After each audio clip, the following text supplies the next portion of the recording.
aqui, meus professores, vários professores, eu vou pedir licença a todos para falar do professor emérito Carlos Gomes, que está aqui presente, meus grandes amigos, minha família, todos que aqui estão, muitíssimo obrigado, reitor, o magnífico reitor, de uma grandeza, um trato, generosidade e sempre aberto, e especialmente aos nossos freitos do curso de Direito.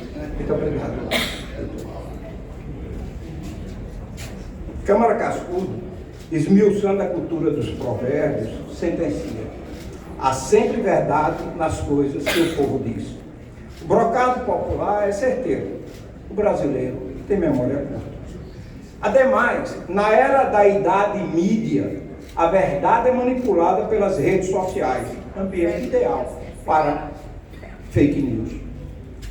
Esse estado da arte reflete que se vive sem saber ou perceber que passado, presente e futuro estão todos juntos e muito misturados.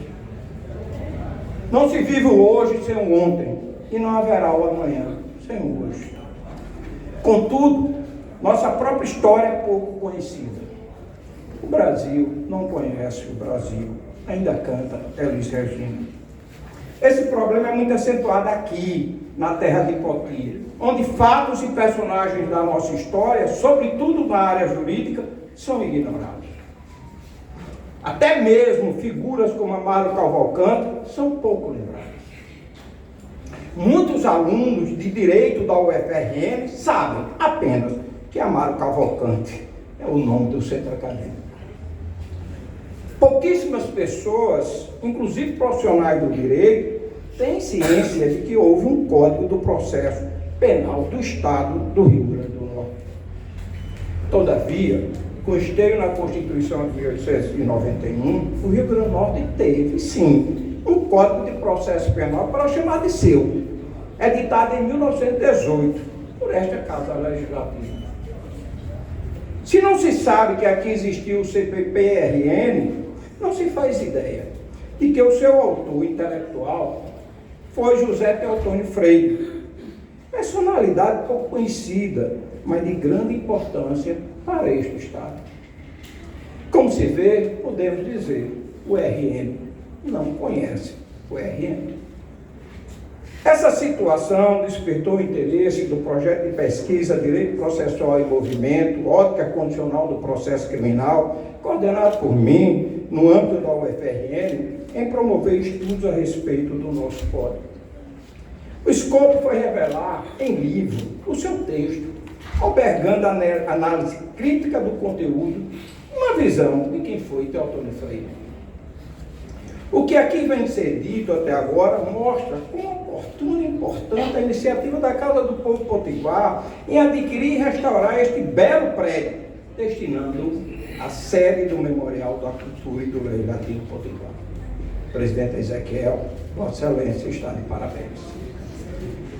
Essas primeiras palavras descortiram o porquê de o lançamento do presente livro ocorrer neste admirável espaço, com convite assinado em conjunto pelo presidente da Assembleia Legislativa, Ezequiel Ferreira de Souza, e pelo reitor da Universidade Federal do Rio Grande do Norte, professor Saída Leão. Momento também oportuno para destacar outro projeto de pesquisa da UFRN, intitulado Criminalidade Violenta e Diretrizes para uma Política de Segurança Pública no Estado do Rio Grande do Norte. Com suporte em estudos, propusemos minutas à governadora Fátima Bezerra, que resultaram no decreto estadual número 31.832 de 2022, garantindo vagas para pessoas privadas de liberdade em licitações públicas, e na lei estadual número 11.344 de 2023, aprovada por esta Casa Potiguar, que criou um fundo rotativo para o sistema penitenciário. Obrigado, Assembleia Legislativa, pela parceria de sempre, pela honra que nos confere. Porém, tem mais coisas que justificam o lançamento do livro Código do Processo Penal, uma análise crítica neste encantador solar. A casa onde viveu Luiz da Câmara Cascudo, situada nesta mesma rua, pertenceu a Teotônio Freire. Cascudo comprou essa casa, que hoje abriga o instituto que leva o seu nome, de sua sogra, Maria Leopoldina, viúva de Teotônio. Sim, Teotônio Freire era sogro de Câmara Cascudo. Nascido em São José do Ipibu e formado na célebre Faculdade de Direito do Recife, foi desembargador do então Superior Tribunal de Justiça do Rio Grande do Norte, ocupando sua presidência por longos 13 anos. Em 1911, traduziu as nulidades do processo penal, livro escrito pelo professor da Universidade de Palermo, Caetano Leto. Cascudo conta que o doutrinador italiano escrevera para Teotônio, abre aspas, carta cheia de admiração e louvor, carta que meu sogro nunca publicou e perdeu, fecha aspas.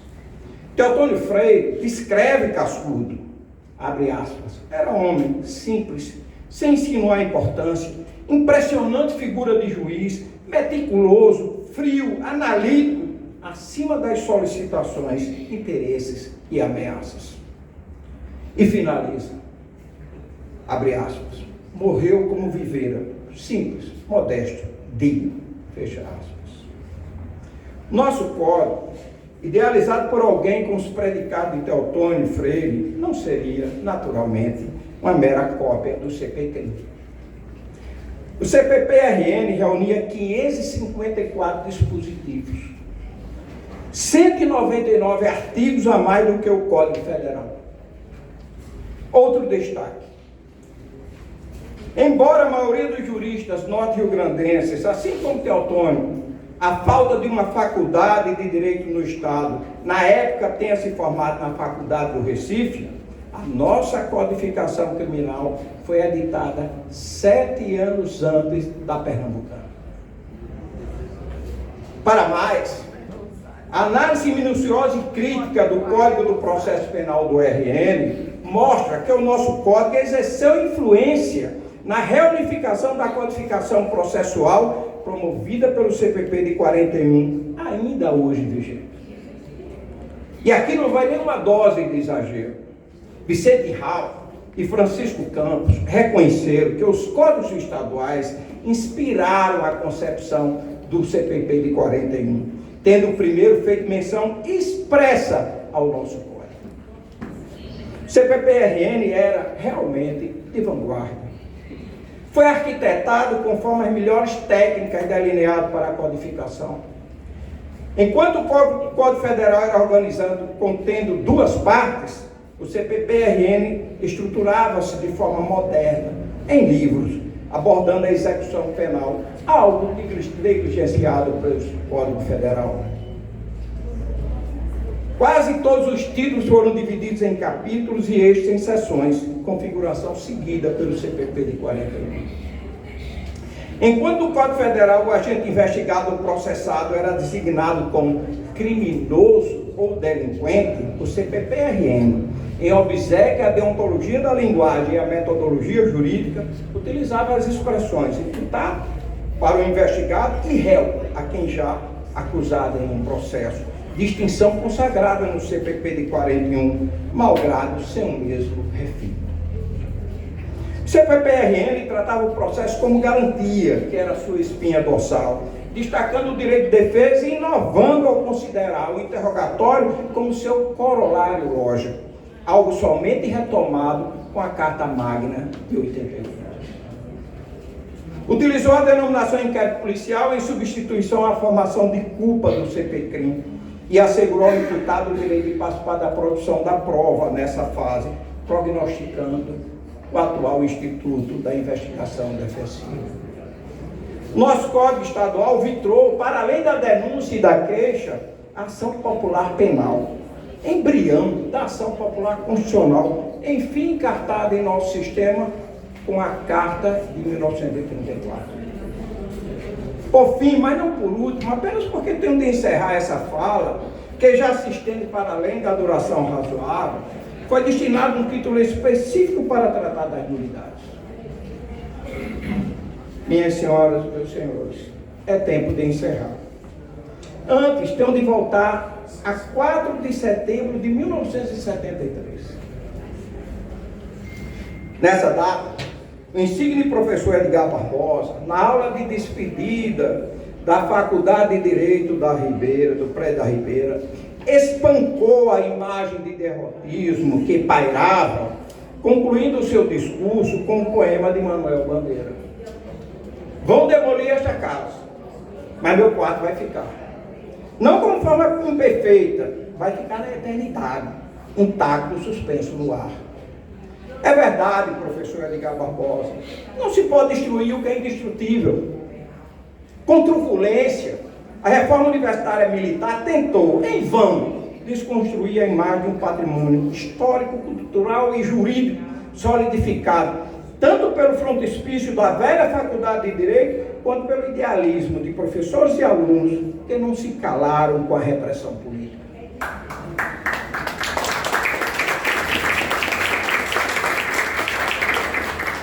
As vozes pela liberdade, democracia e justiça, mesmo os que foram mortos sob tortura, ainda hoje reverberam na consciência de quem preserva e não nega a história.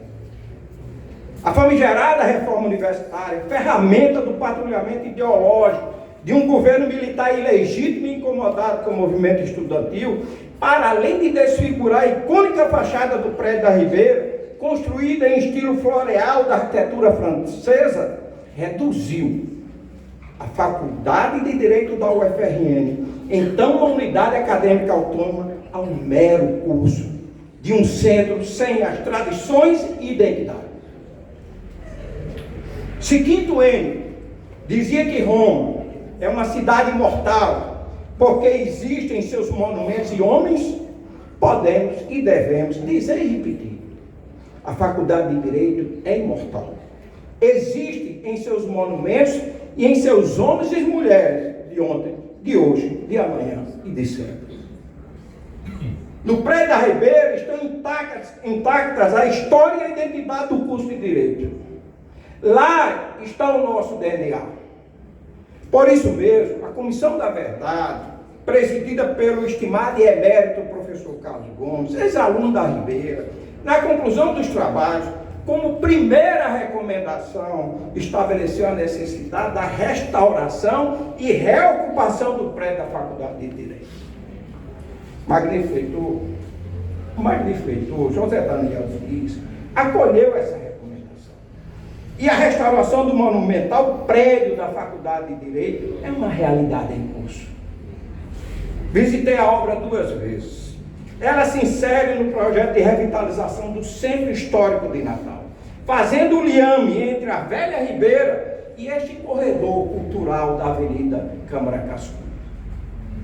É impossível olhar para o imponente frontal do prédio da Faculdade de Direito, já restaurado, diga-se, parabéns, reitor, e não se emocionar.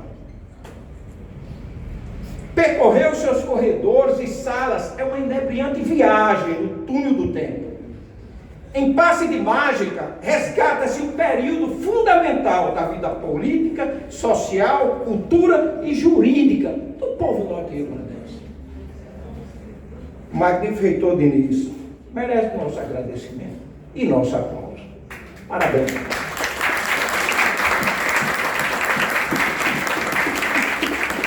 O reitor fez e está fazendo a sua parte. Cabe agora aos alunos, aos ex-alunos, aos professores, aos ex-professores, coordenadores e ex-coordenadores do curso de Direito, com apoio da sociedade em geral, dar o take-off decisivo para restaurar o seu status de unidade acadêmica autônoma. Perdemos a autonomia do curso de Direito com a ditadura militar. Restaurada a democracia, precisamos recuperar a sua autonomia. Voltar a ostentar o nome de Faculdade de Direito, para além de uma necessidade histórica, política, social, cultural e jurídica, trata-se de um imperativo categórico da democracia e de respeito aos que não se curvaram ao autoritarismo. Não podemos cessar essa luta pela autonomia do curso de Direito iniciada há algum tempo. Precisamos vencer essa etapa, como fizeram Alagoas, Ceará, Paraíba, Pernambuco, Sergipe. Nesse sentido, um grupo de professores está preparando um documento para submeter as instâncias universitárias no início do próximo ano. Todos nós estamos em débito com o povo potiguar. No ano de 1957, após o agraeço de uma questão estudantil, o diretório acadêmico Amaro Cavalcante colocou no prédio da Ribeira uma placa em bronze com a seguinte epígrafe: até que tudo cesse, nós não cessaremos. Com a transferência da Faculdade de Direito para o campus e sua redução a mero curso, essa placa desapareceu. O Carlos Gomes procurou. Todas as placas desapareceram. De lá, e especialmente essa, que era de resistência e luta. Mas o lema não foi apagado da memória. Essa é uma máxima do curso de Direito. Precisamos, ao reocupar, ainda que parte do prédio da Faculdade de Direito, recolocar a placa no lugar onde nunca ela deveria ter sido arrancada. Servirá para que ninguém se esqueça de que na história recente deste país houve uma ditadura que perseguiu, prendeu e matou pessoas e suprimiu a autonomia do nosso curso, mas não destruiu os nossos monumentos e homens de ontem, de hoje, de amanhã e de sempre. Erguendo essa placa como escudo, vamos repetir em alto e bom som para todas as gerações, até que tudo cesse. Nós não cessaremos. Muito obrigado.